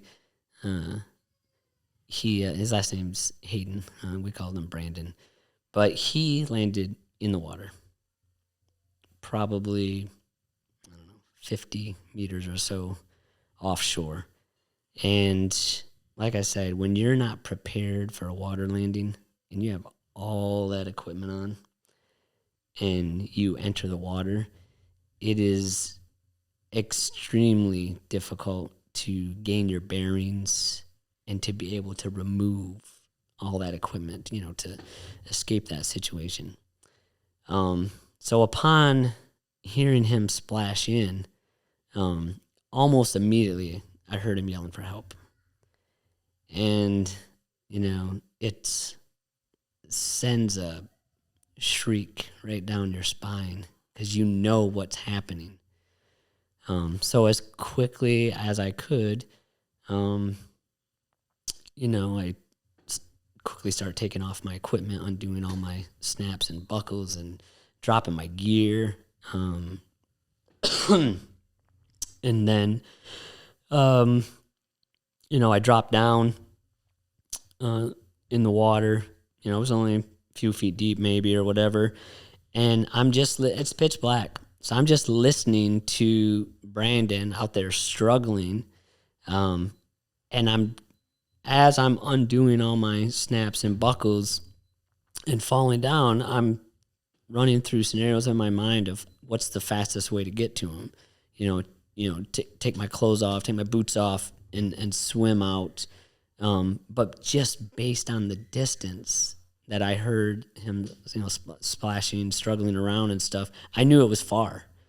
So I opted to run around the perimeter of the lake and get myself as close as possible before swimming out to where he was. So I did that.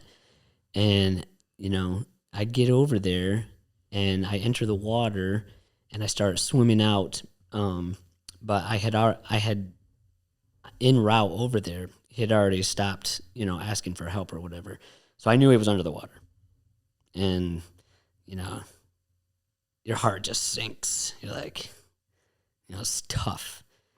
But you keep going, So I jump in. I'm swimming out there. I find his parachute, some silk from the parachute, just kind of floating. I'm just grabbing all this silk that I can grab, trying to swim, trying to stay afloat, pulling on everything I can, to bring him back up. But try after try, I was unsuccessful. And after about, maybe 5 minutes or so, I could hear this helicopter returning to the area, and the searchlight was on.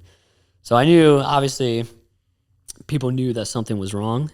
I didn't know to what extent they knew, but they were definitely looking for us, and the searchlight was on, and the helicopter came around the lake, and then the spotlight got on our position, and the helicopter came in close and low, and the rotor wash just kept pushing me under, I would come up, and I was trying to wave them off because I was having a hard time staying up myself.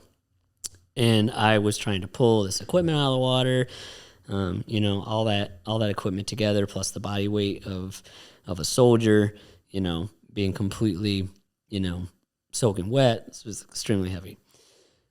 So, so this is a very unfortunate situation. And Brandon didn't, he didn't survive that. And that was really, that was rough, It was really, it was rough. It was very eye-opening into the seriousness of everything that we were doing in the Army, not just, And you hear about accidents all the time, in the Army. Training accidents and stuff of that nature, to varying degrees, but the loss of, a teammate's life in that situation is, very, very hard to take, So it was really hard, Eventually, with the help of others, and this was sometime later, but we were able to obviously retrieve him, and bring him out. And then I was able to, take him home, go attend the funeral and put him to his final resting place. It's heavy. Yeah. Something about the realities when you are forced to face them helps to bring in a whole new perspective. Like you mentioned that you hear about some stuff like that, but to experience it and then to have that kind of in the back of your mind of this is the reality of what we're doing here. Yeah. And it could happen, in a moment's notice. Yeah. It was really hard. You definitely, you have a new appreciation for life. You have a new appreciation for, what you're doing, your training. You have a new appreciation for a lot of things, and, when you lose a soldier, I imagine for anybody, it's never how you thought it would be. And then, I remember calling my dad. I just cried, I just cried for who knows how long. It's very hard to talk about. I appreciate you sharing. Yeah.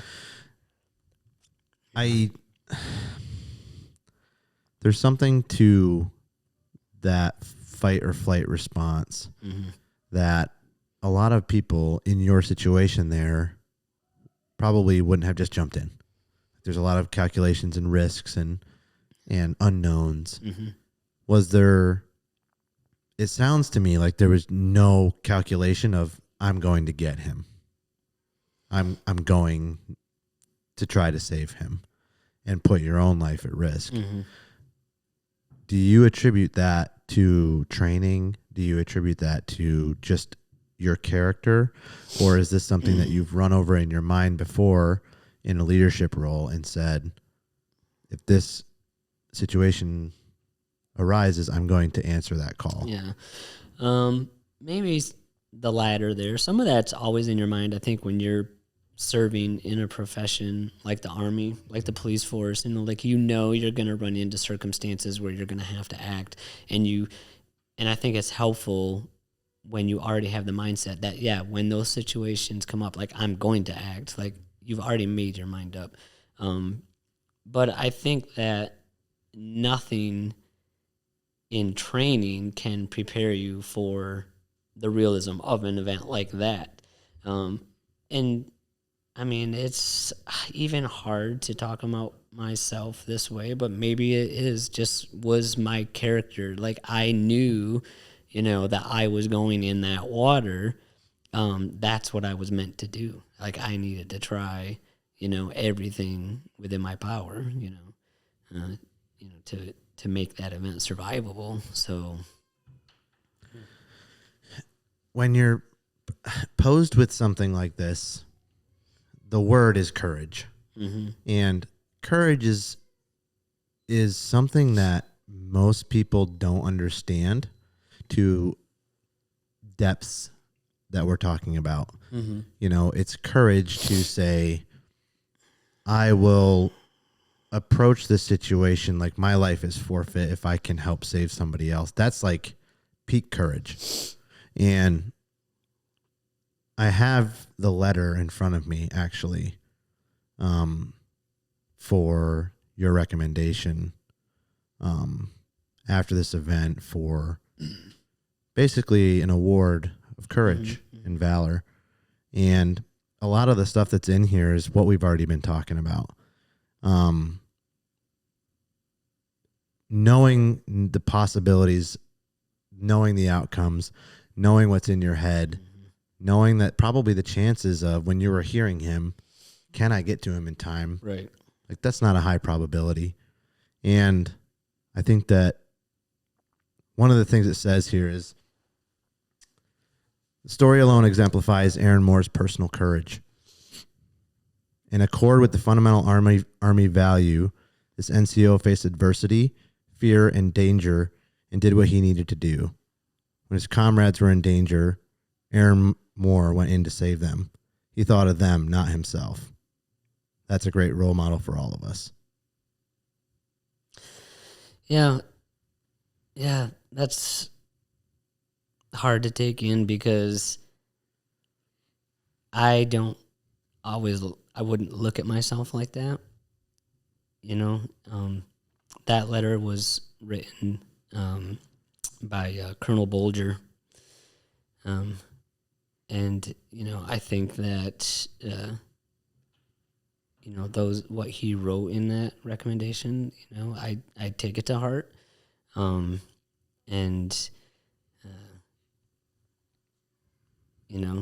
it's not easy. It's not easy to hear that type of stuff because that's not who I am. I never talk about it. I don't think that I've ever talked about that day other than today more than maybe once or twice. And I don't think, honestly, anyone that I know other than maybe my dad would even remember, that event occurred. And, when you talk about personal courage, I've seen examples of various forms of courage, from childhood all the way up through. And, when you talk about personal courage in this regard, it is a very unique value. Like in the Army, for example, the Army has values, 7 values, and of the 7 values, like loyalty, duty, respect, selfless service, honor, integrity, and personal courage. So when you look at all those values, 6 of them, you can teach, you can train on them, you can, be mentored on them, and you can put them to practice, almost immediately. But it's like personal courage is the outlier, it only comes out in very unique circumstances, and it's up to the individual when that's going to happen.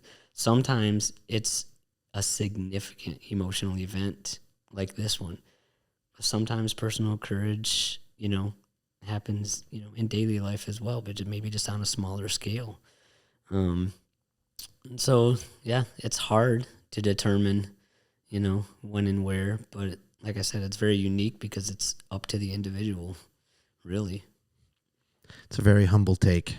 And I appreciate that because a lot of times we do look at significant events as the pinnacle of courage, and I kind of alluded to that a little bit. But it also takes courage to stand up in your marriage. It also takes courage to die to yourself and put other people before you. Mm-hmm. It also takes courage to admit when you're wrong. It also takes courage to stand up for what's right, no matter what the, ramifications may be. Yeah. Extraordinary courage, ordinary courage. I mean, they go hand in hand in the fact that it's, like I said, that it's up to the individual. You don't teach it. You don't practice it in a sense that you practice the other values, to be good at them. It's brought on, very situation based. Yeah. So, well, thanks for sharing about that. I mean, that seems pretty heavy. Let's just fast forward real quick to kind of, you went into combat in Iraq. We spoke about that a little bit. Mm-hmm. What was that experience like? It was interesting. Like I said, I was currently serving here at Fort Drum, and my team, we were sent to Fort Bragg to join Corlers, and ended up in Iraq working for General Petraeus, who was with the 101st Airborne Division. So it's very unique the way the Army can just plug and play, right, at all different echelons. Well, back to your point about before is if you don't have this uniformed way of doing everything, you can't do that. Right. Like that's all by design because you need to be able to plug and play. Yeah. And if you don't have the exact same training style from the exact same core values, all of those things, then it doesn't work. Yeah. Interesting.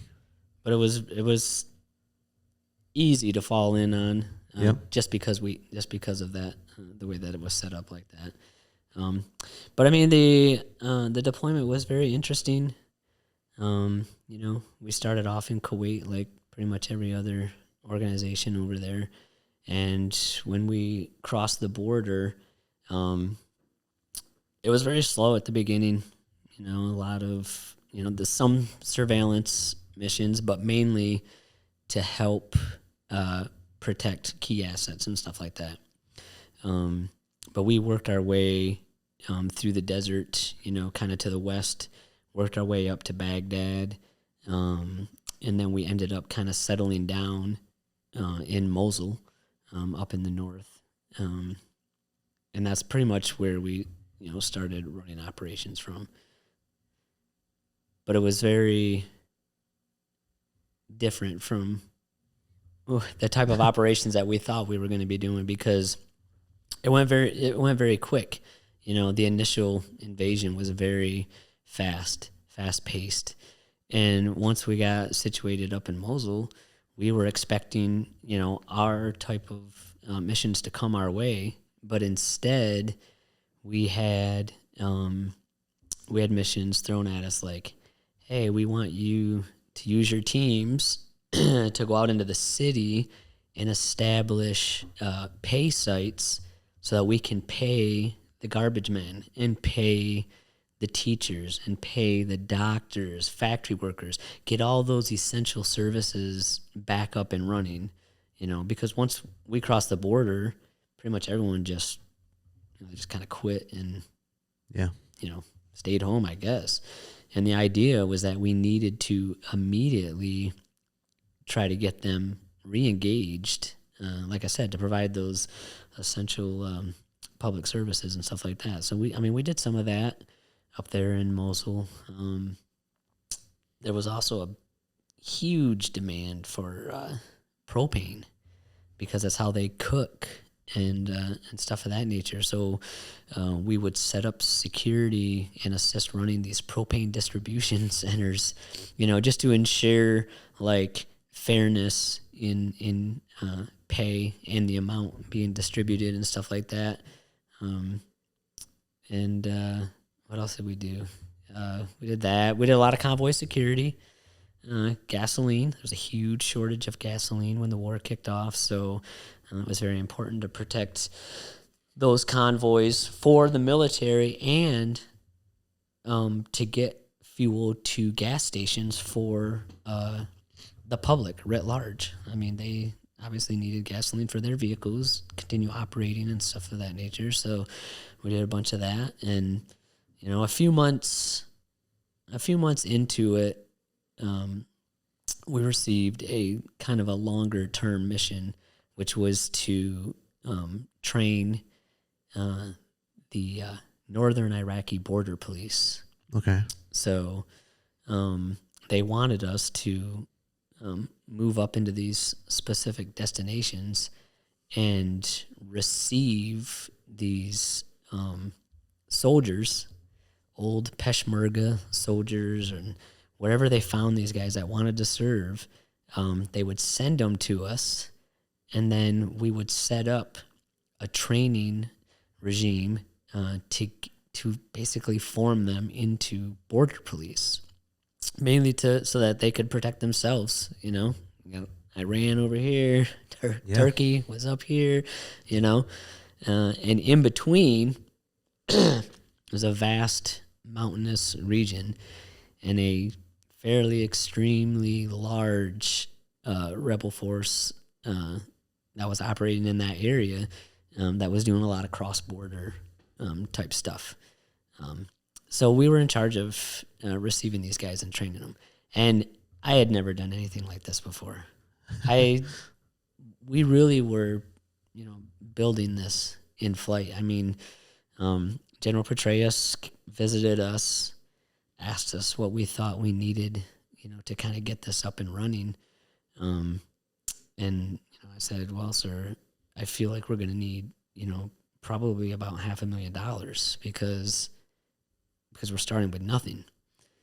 So we had a good meeting, and, his guys took down some notes and whatever, and then, they kind of took off. And about 48 hours later, hey, there's a helicopter inbound. And this helicopter comes in and lands in our little compound. And, they delivered a significant amount of money for us to use.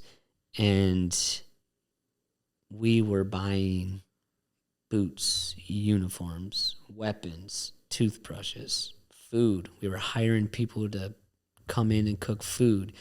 We were setting up ranges and hiring people to build ranges for weapons qualification. We were buying trucks and vehicles and getting all the equipment necessary to gear up this border police force.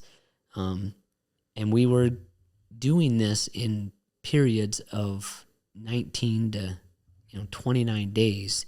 And then every 29 days or so, we'd receive another 200 soldiers, and we would start training them again.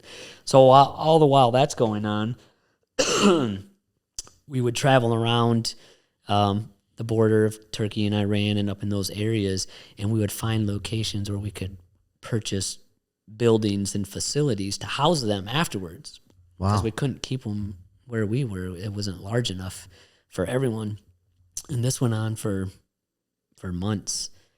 And, we were training them on, shoot, moving, and communicating, working in the mountainous regions. I mean, I rode through mountains in northern Iraq on donkeys with these guys just to, go on patrol with them, partner with them, go on patrol with them and, show them kind of what we thought they needed to be doing.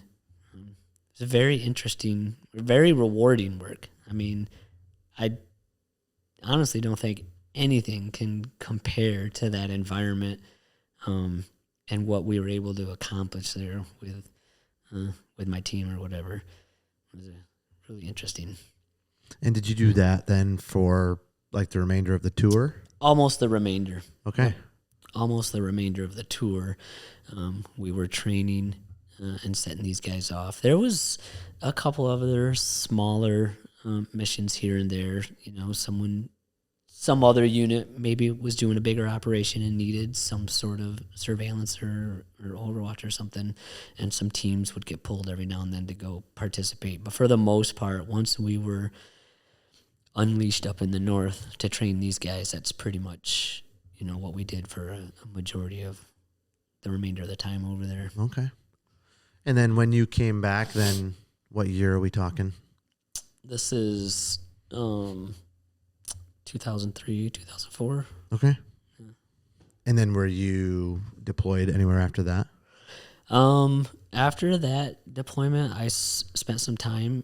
The Army had everyone that went over kind of on the first kind of push or whatever. A lot of people, once they returned stateside, were pulled to go to various schoolhouses and teach. So I ended up going to Ranger School to teach down there because I had just, been deployed to combat. So they wanted to immediately get those experiences and those tactics and techniques into the training that they were currently doing in all these different schoolhouses. So, but then, I spent some time in the schoolhouse teaching, and then, maybe I think I went to Korea again, and then eventually found myself in Afghanistan a few years later. Did a seemingly easy tour to the Balkans, did some stuff in Bosnia and Herzegovina. Once you were stateside, I guess more retired, after these deployments, was there like a decompression time? Is it hard to kind of assimilate back into just American life? I think it can be, because depending on who you are, depending on how you were raised, how you were trained, what your experiences were overseas, it can be difficult to kind of come back and get back into a daily battle rhythm, back with the family, back to regular, almost 9 to 5, if you will, in the office and stuff like that. Quote unquote normal life. Yeah, quote unquote normal life. But I feel like everyone handles it differently, as with many professions out there. Doctors handle, the stuff that they do differently. Law enforcement, you handle it differently. Everyone handles it differently. For me, some things you just remember. Some things you try to forget. Some things you just bury them deep, Mm-hmm. and you just go with that. Sometimes you talk about things, you share, with people, and I think probably the most important aspect to that is just feeling comfortable with whatever your support network kind of looks like. You talk about your stuff with your Army, people only. Do you share with your family? Do you want to go to counseling? There's all kinds of avenues. So it's really just about finding what works best for you. And for me personally, I felt just the things I've shared with my family is just like with just with my family, and then some things I can very easily and openly talk about with my friends and my buddies that were there with me. Yeah, because that's just how it goes. Yeah. So. Yeah, that's the comfortable atmosphere for Right. people maybe who understand a little bit Right. better to talk about certain things. Yeah. Yeah, that's interesting. I know that there's a lot of struggles that veterans have with these things. It turns out our brains aren't really wired to be traumatized right all the time. And I could understand how that would be such a tough acclimation back. Yeah, that's a difficult one. I think that, I know for a fact that sometimes I just kind of zone out, trail Right. off, and you're just looking out a window, and next thing you know, it's been like 15 minutes. You're like, what am I even looking at? And the things that you run through in your mind, for good or bad, for one reason or another, they do serve a purpose, and I think that it's just recognizing, hey, you're a product of your experiences, and in your mind, you can determine how you're going to process those. Find your outlets, have a good support system, and work through that type of stuff. Yeah. Well, I don't want to keep you here all day, although I would if I could. Thanks so much for being open and talking about, a lot of your upbringing and kind of your movement into the military and in your military career. But if you would, sometime I would love to have you come back on, and I want to talk about, your family life, your community work, some of the work that you've done with adoption and foster care and stuff like that. And I would absolutely love to talk about all of that. But if you could, to kind of put part one to bed, what was something from military service that really stuck with you forever? Okay. I think two things, and I'm going to go all the way back to basic training, which is where it started, and then what happened in basic training. The two examples I'll give you followed, all the way through my career. The first thing is, for my job specifically, when you're in basic training, they teach you how to walk through the woods with other people. Walk through the woods with your gear, with your equipment, with your weapon. And they teach you different movement formations. Sometimes you're in a file, sometimes you're in like a wedge, a modified wedge. And sometimes you are in like some sort of overwatch or whatever. But when you're moving through the woods, you're taught not to focus on what's right in front of you. The person typically in front of you. Don't stare at the person that's up in front of you.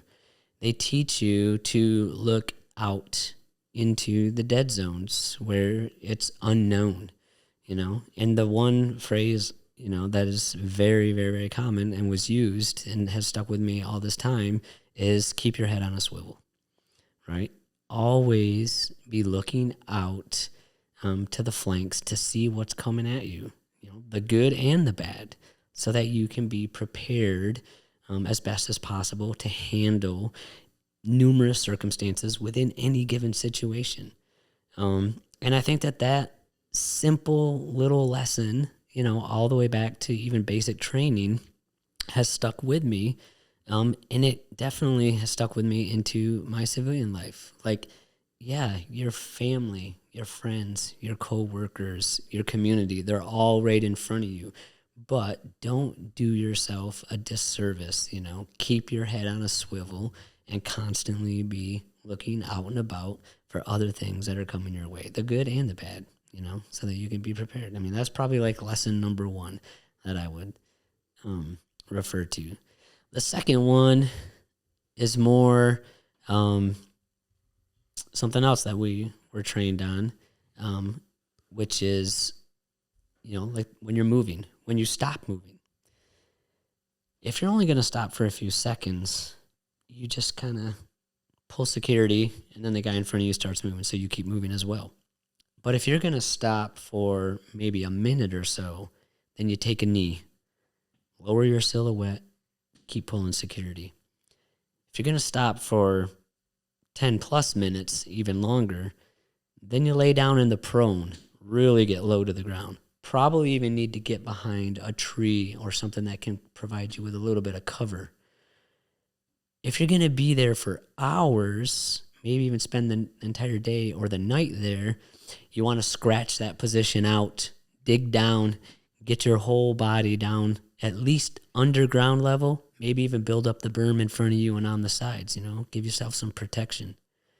And if you're going to stay there for days, now you want to dig a foxhole. You want to get deep. You want to be able to stand in it. You want to put up some aiming stakes. You want overhead cover. You want some camouflage for some concealment. All of that said leads me to what I was told when I was a private basic training. Always be improving your position. And that's true.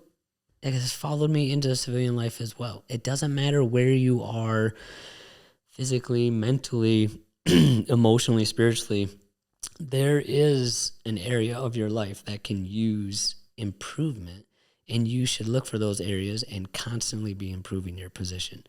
You know, that's it. Those two lessons right there have served me well, and maybe someone else can use them. That's a lot of wisdom. That's a lot of good wisdom right there. Anybody can apply that to any part of life. Anything. Well, that makes me really excited for when you come back on, because I would love to pick your brain about fatherhood, what it means to be a strong leader in your home. I mean, because now, you know, you've transitioned from this professional leadership into your home life, and what does that look like, and how does that balance?